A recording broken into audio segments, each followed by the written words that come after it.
you've browsed our website a little bit, you may have noticed some labels on the speakers that can be a little confusing. In this video, I'll explain the basic types of speakers and how they compare to one another. First, it's important to understand that it is difficult for one speaker to recreate all the sound frequencies necessary for a faithful reproduction of music. Unlike, say, a human voice, which uses very few frequencies by comparison, music has everything from the crisp tinkle of the hi-hat all the way down to the low thump of a heavy bass drum. Depending on its size, a speaker will have a relatively narrow range of frequencies that it is good at reproducing.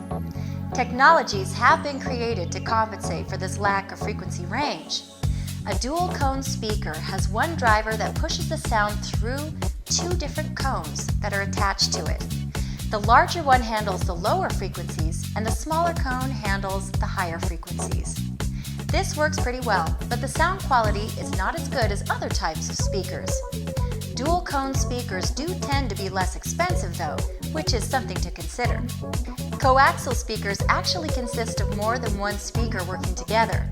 The term coaxial refers to the fact that you have one speaker wrapped around another. A typical two-way coaxial speaker will have a woofer with a tweeter in the center. The tweeter handles the higher frequencies while the woofer handles the lower frequencies. The tweeter and the woofer each have their own driver, which makes for superior sound reproduction compared to dual cone speakers. You may also come across a three-way coaxial speaker, which consists of a tweeter and two woofers. The smaller woofer handles the mid-range frequencies, while the larger one handles the bass.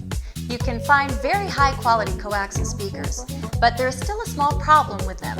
Mounting a tweeter in the middle of a woofer can create what we call cross-phase distortion. Basically, the vibrations of the speakers can interfere with each other since they are attached. Don't get me wrong, this isn't something that is obvious to the average person. It takes a trained ear to detect it.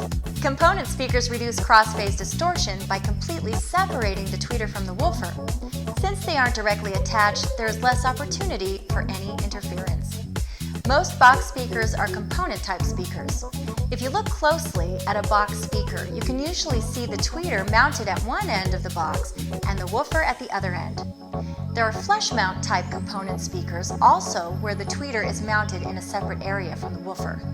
The last type of speaker you will see is a subwoofer. A subwoofer will only handle very low frequencies. You would never want to use a subwoofer by itself because it'll sound like mud. You need something that can reproduce higher frequencies to go with it. Check out our other videos for more information on using a subwoofer with your system.